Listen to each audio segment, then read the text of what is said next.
François Bon, les carnets. Aujourd'hui, c'est surprise. Vous savez que j'avais fait 2 vidéos, au moins, plus une troisième, à partir de Tristan Tzara, Où boivent les loups.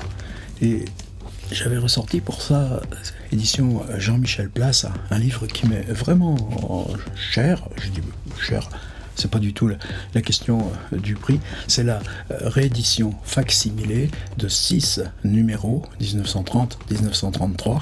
Quelle période? Le surréalisme au service de la Révolution. Et évidemment, c'est une mine. Alors c'est une mine dans laquelle moi je pioche comme ça.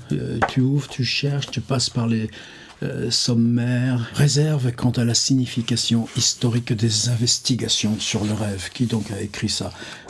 1 page, 2 pages, 3 pages, 4 pages, 5 pages. Et évidemment, c'est André Breton, et c'est repris dans les vases communicants. Mais ça aussi, Breton, je l'ai dans le Pléiade, mais tu le lis de façon tout autre, comme ça. Cadavre exquis, proposition rappel, poème... Tout est bien, excepté l'église, sonné Giorgio Baffo, 1694-1768. Tiens, je vous le lis. Tout dans ce monde me semble convenablement organisé, si ce n'est la maison où l'on prie, c'est-à-dire la Sainte Église. Et il est impossible de dire le contraire, car on ne saurait imaginer une habitation plus désagréable pour vous rendre la vie dure. Partout ailleurs, si l'on dépense de l'argent, on vous donne quelque chose en échange. Mais à l'église, on vous dépouille sans rien vous donner. Là, tout vous attriste, car on n'y fait rien d'autre que de vous ruiner, vous épouvanter et vous ensevelir. Voilà donc un sonnet du XVIIIe siècle, traduit par monsieur A. Ribeaucourt, juste avant un texte qui s'appelle « Le déclassement de la canaille » et puis un autre « Le mirage ». Est-ce dit le regard de torture, le regard plus inquiet qu'un rat chez les bêtes, inquiet d'une femme cachée, refusée, qui ressemble à ce que je n'écris pas. Bon, on est toujours dans les limites aussi du surréalisme. Essai sur la situation de la poésie, encore là...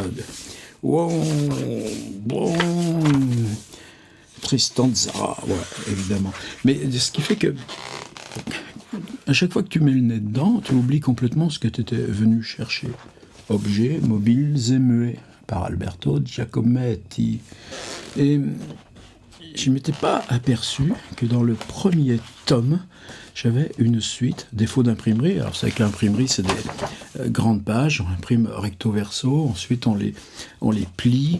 Et là, apparemment, une des grandes pages n'avait été imprimée que sur une des faces. C'est dans le surréalisme au service de la Révolution, le 1, texte de Tristan Tzara, et j'étais tombé sur une page blanche. Ensuite, le texte, René Crevel. Ensuite, une double page blanche, j'ai gribouillé dessus. Ensuite, le texte. Ensuite, une double page blanche. Et ensuite, encore une. Ça fait 4 fois, donc ça me fait 8 pages qui me manquaient sur un livre de... je sais pas, mais quand même... Ben non, c'est paginé par numéro, il n'y a pas de pagination globale. Alors j'avais fait une vidéo sur justement ce qu'on projette, c'est-à-dire que d'abord comment passer 10 ans avec un livre sans s'apercevoir qu'il lui manque 8 pages, et deuxième réflexion, et si ces 8 pages blanches, vous les découvrez, comment elles peuvent devenir obsessives, c'est-à-dire vous ne pensez plus qu'à cette part de texte qui vous sera toujours refusée. Et puis je fais une petite variation fiction, c'est en imaginant que dans les temps sombres qu'on traverse, imaginez que les pages blanches, parce qu'on ne les mérite pas, se propagent là dans tous nos livres. Alors évidemment, il n'y avait rien de méchant par rapport à Jean-Michel Place, ces défauts d'imprimerie existent tout le temps, et si je m'en étais aperçu de suite, évidemment, le livre, j'avais qu'à le ramener là où je l'ai acheté, et ça serait fini. Et Jean-Michel Place m'a écrit lui-même, avec un mot gentil, et me demandant mon adresse. Alors, je lui ai dit, écoutez, moi, c'est pas grave. Je lui ai dit, puis en plus, moi, dans votre catalogue, il y en a un autre que je veux, c'est un recueil d'écritures automatiques, et ce sera ça mon prochain achat, la preuve que je ne vous en veux pas. Et là, je viens de recevoir dans colissimo, ça rentrait juste dans ma boîte. On va regarder.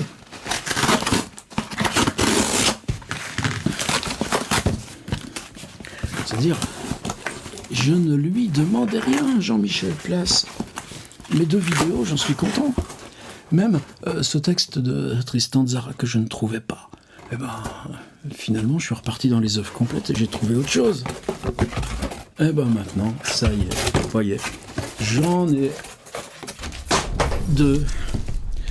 Le surréalisme au service de la Révolution. Le surréalisme au service de la Révolution. Alors il y avait un petit truc dans le petit échange mail qu'on a eu avec Jean-Michel Place. Vraiment, j'aurais jamais supposé. Et il me dit, mais à ce moment-là, restez dans l'idée que ces pages blanches, pour vous, elles comptent encore plus en tant que pages blanches, et n'ouvrez pas le livre de remplacement que je vais vous envoyer. Bon, on va désobéir.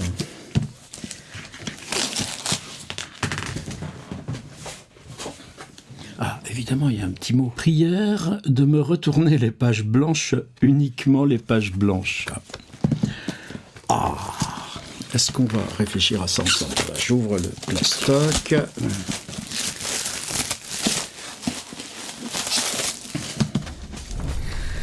Tu vois, rien qu'un truc comme ça te rapprend à y croire, à l'amitié, au travail. Je le connais pas, on s'est jamais croisé, mais se dire que si on bosse, c'est pour quelque chose, qu'on partage des valeurs, de curiosité sur soi-même, de questions là, liées à la mémoire, puis au service de la Révolution. Et c'est peut-être ça qui, aujourd'hui, nous remet ça. Léonard de Vinci, Héaro, 160 sur 130, 1969, édition Claude Givaudan, une jolie carte postale. Et je vous la montre, la carte postale. Alors, donc la première question, c'est qu'il faudra que je lui renvoie les pages blanches, et uniquement les pages blanches. Mais si je déchire les pages blanches, elles ne seront plus blanches, puisqu'il y aura la part du texte. Donc vous voyez, il me pose une sacrée colle, Jean-Michel Place. Alors on va quand même regarder. Le surréalisme au service de la Révolution 1. Donc tout ça, on est pareil. Page suivante. D'or, Paul Éluard. Il y aura une fois André Breton. Oui. Et voilà. Je gagne déjà mort, maladie et littérature. Mort, maladie et littérature, donc j'ai enfin le titre du texte de René Crevel. Feu Alfred de Vigny habitait une tour d'ivoire et envoyait son sperme par lettre recommandée à Madame d'Orval. Ainsi l'amour, la poésie ont beau d'essence répugné à tout maquerellage. Un rimeur réputé n'être guère à la bonne franquette en a pas moins recours aux intermédiaires à pied de facteurs et défenses d'éléphants. Il est parti donc quoi, là, René Crevel? Pile-boule inoffensif, dira-t-on. Ça valait le coup, tout ce bazar, pour recueillir la phrase. Pile-boule inoffensif. Il continue René Crevel. Drolin, drolin, voilà le problème de la sincérité. Prêchi, prêcha, c'est le procès de la raison d'État. Pour moi, je préfère la chanson des poissons à ces pièces qu'on écrit sur l'affaire Dreyfus. Maintenant que toute cette histoire s'est ossifiée en mythe sans danger. Permets-moi, René Crevel, d'être pas tout à fait d'accord, mais si justement c'était ça aussi remuer ce truc-là qui nous intéressait. S'intéresser au passé témoigne d'un vice. Ah, quand l'actuel, par le spectacle de ses injustices, modèle courant, nous contraint à de perpétuels retours aux questions préliminaires. Bah oui, mais ils étaient jeunes, tous ces types, à cette époque-là. J'ai connu monsieur Arlan, soldat, et surtout au Val-de-Grâce, où sa larve binoclée faisait le plus bel ornement du pavillon des Vénériens, Vénus. Il a poussé récemment la gentillesse jusqu'à me peindre sous le nom de prince et plaisanter sur mes malheurs pulmonaires. La maladie, la mort. On voit à quel propos vient d'être mis à la mode le jeu des insinuations. Le cadavre et autres chantages témoignent d'une mauvaiseté stupide à rendre sympathique Prométhée, l'imbécile fabricant d'images qui prenait pour un aigle les douleurs de son foie. Mais pour nous, tant qu'il sera question de rate, gésier, poumon, santé, anémie, trépas, camaraderie, bonne ou mauvaise, nous savons que non seulement nul progrès ne se pourra atteindre, mais encore même le droit au désespoir ne saurait être reconnu. Merci Crevel pour le droit au désespoir. Simplement, tu vois, on est en 1930 quand paraît ce numéro, et en 1935, 5 ans plus tard, René Crevel meurt d'une tuberculose rénale, celle dont ici il parle et se moque. Il est né le 10 août 1900, et il n'en peut plus. Il se suicide au gaz. Il a 35 ans. Merci Jean-Michel Place. Rien que par cette page, tu vois, je devrais m'arrêter là. Alors, ensuite, Avant que la nuit, Tristan Tzara. Là, c'est le texte qui me manquait. Deuxième double page blanche, Tristan Tzara. Avant que la nuit ne tombe, cette minute troublante comme l'air suspendu entre les états liquides et solides, quand tout pense à se cacher la figure de honte, que les bruits même s'envolent sans courage pendant quelques instants, quand la sensation qu'un vase va déborder s'implante avec angoisse dans la poitrine de chacun, comme si une nouvelle annonce de mort, d'un atroce suicide allait nous frapper en pleine poitrine dans la personne d'un être cher, quand cette haine de la vie peut transformer la douleur en une immense gratitude, que des monceaux de cadavres à moitié putréfiés, des hommes qu'on a connus dans la constante amertume d'une gaieté sans repos, faut-il que la tristesse soit puissante parmi des signes si évidents pour qu'elle emprunte de si étranges aspects, se sont mutilés, déchirés et étranglés avec une joie acharnée de destruction dans un délire de haine, une telle frénésie que la joie seule et la plus vive seule peut élever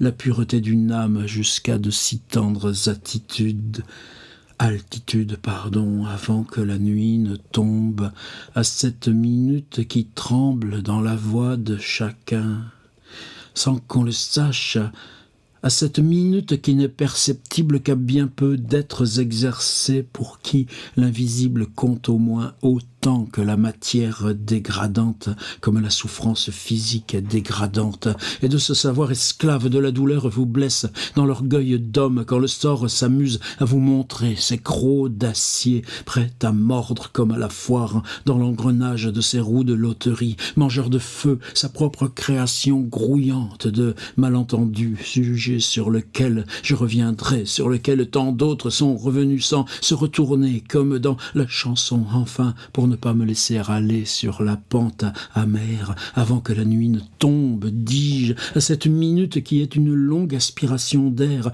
qui paraît plus longue dans une poitrine creuse, une longue aspiration pour pousser un cri qui ne sortira jamais, peut-être, tant l'inutilité des choses s'est figée même dans les intentions de la nature. J'ai songé à t'appeler dégoût, toi qui vis caché dans le sens des choses et des gens toujours présents, inondant ce monde de ta gluante imprécation, toi qui n'as jamais changé, enseveli sous les couches immémoriales des humains, désespoir. Je reprends, toi qui n'as jamais changé, enseveli sous les couches immémoriales des humains, désespoir, orgueilleusement devant nos pas, hésitant, dégoût. J'ai songé à t'appeler d'une voix sans éclat et sans injure, d'une voix qui aurait capté les voix de tous les hommes sur le parcours infini qu'elles ont de peine, amère plainte et peine sans retour à s'en souvenir, de toutes les voix unies dans un faisceau de haine. Je t'appelle dégoût à mon secours pour que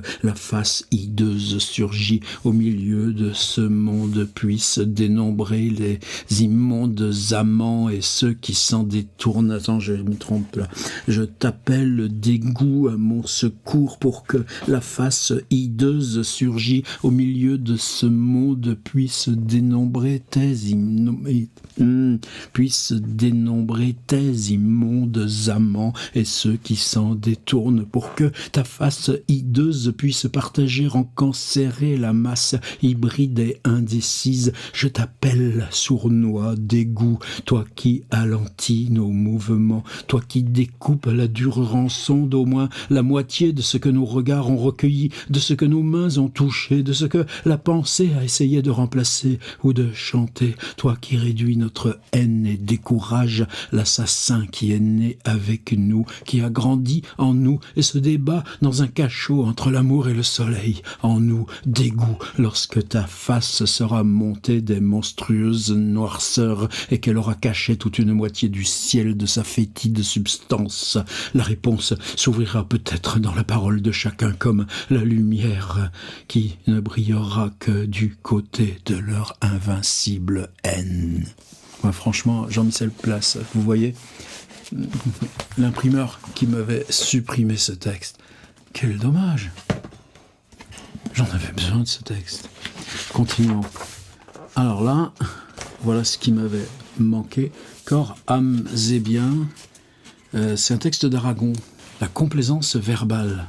Une espèce de pudeur retient très généralement celui qui s'adonne à cette masturbation d'un genre mineur, de se livrer publiquement à sa manie, et l'homme surpris à parler haut quand il est seul dans la rue, à répéter des mots qui ne le retiennent que par leur sonorité, s'excuse, fait semblant de chanter, de compter, balbutie, et il ne semble pas que ce sentiment étouffe l'auteur d'un livre de poèmes intitulé « Corps et biens » que j'ai cru devoir lire avec attention sur la foi du prieur d'Inséré, que cet auteur, on ne sait trop pourquoi, a cru devoir rédiger à la troisième personne. C'est ainsi que Robert Desnos a écrit un poème, ou si l'on préfère des poèmes, qui est un journal en marge de sa vie, mais un journal singulièrement sincère, exact et adapté aux moindres révolutions de sa sensibilité, etc. Alors pourquoi il attaque Desnos? Il n'y est rien exprimé. Dans le prieur d'Inséré que j'ai déjà cité, Desnos se vante, lorsqu'il a ressenti avec un certain dépit des reproches faits à des vers maladroitement réguliers, d'écrire des alexandrins faux, chevillés, creux, ceci au nom de la liberté. Alors, ce pastiche d'Ernest la jeunesse, la nuit, l'ennui, l'âme nuit, quand il écrira en vers réguliers, c'est bien à lui et non pas au vers qu'il faudra s'en prendre de l'idiotie des rimes qui lui fait dire entre autres « De Marraine à Cancale, vogue un fameux lapin, un fier luron sans gale qui saoula les marins. » Bon, franchement, Aragon, tes problèmes avec Desnos, tu peux te les garder. Alors peut-être que cette double page, ce serait mieux que je la garde blanche, parce que Desnos, pour moi, rien que ça mord, le pauvre. Ça rattrape tout. Et puis, franchement, tu vois, ce texte-là, on l'avait oublié. Alors ensuite, il y a le suicide de Maïakovski.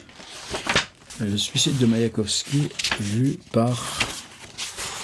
Oh là, 2, 4, 6, 8, par André Breton, il n'y a que lui qui en balance des tartines comme ça. Peut-être là, justement, je crois là, encore, page blanche.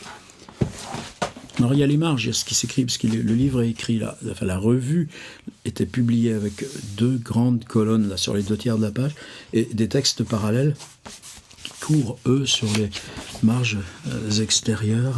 C'est-à-dire qu'au milieu, il y a le texte de Breton sur le suicide de Maïakovski, et sur les 2 bords extérieurs, il y a des traductions de textes de Maïakovski. Est-ce qu'on nous dit qui a traduit?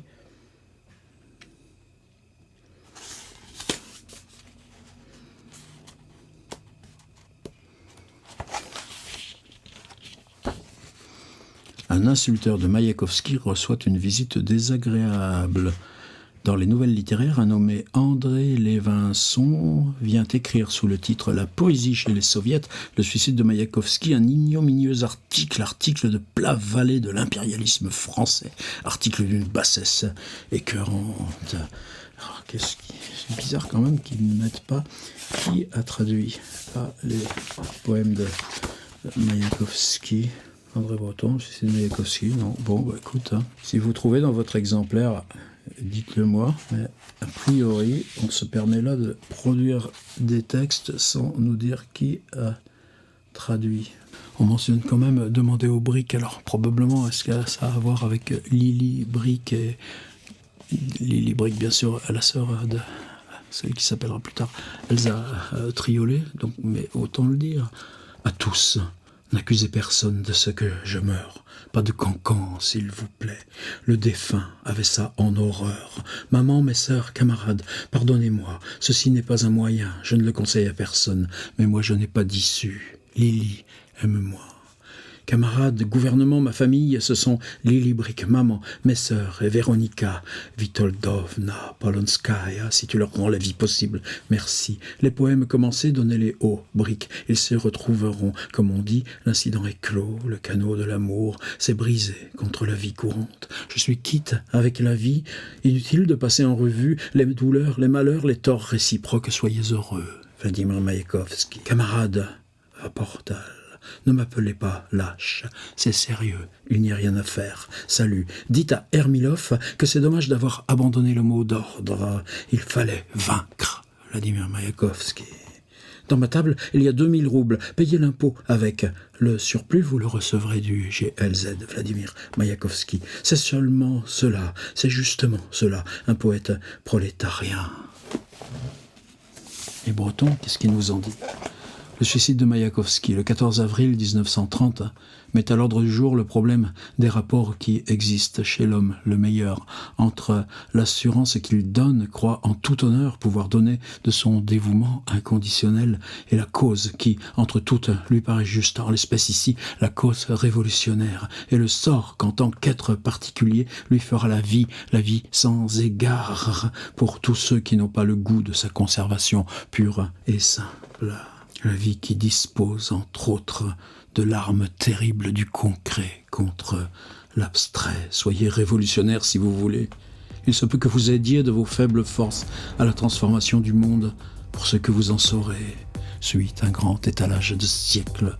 Par contre, cette femme est si belle. Attention, c'est peut-être la seule que vous pourrez aimer, qui vous aimera. Vous voudriez savoir si elle partage, mieux encore, si vous lui ferez partager votre foi dans un ordre nouveau ou à naître, si elle n'agira pas en vous contre cette foi même. Elle est belle, vous dit-on. On ajoute même pour vous distraire bien davantage qu'elle est blonde ou brune. Du train où on y va, prenez garde, monsieur. De toute façon, vous allez bientôt mourir. Voilà, des petits bouts. Alors qu'est-ce que je vais faire maintenant ? Parce que ce livre-là, avec ses pages blanches, j'y suis attaché. Mais là, autant le texte d'Aragon sur Desnos, franchement, il mériterait d'être relavé au blanc. Cet hommage, là, en 1930, à Mayakovsky, qui vient de se suicider, là, j'en ai besoin. Et ce texte de Tristan Tzara, j'en ai besoin. Alors, je crois que je vais envoyer une carte postale à Jean-Michel Place pour le remercier de la sienne, puis lui dire, bon, comment on fait maintenant ? J'en fais quoi ? De mon livre avec page blanche ou de mon nouveau sans page blanche ? C'est quand même injuste que je garde les deux. En tout cas, touché.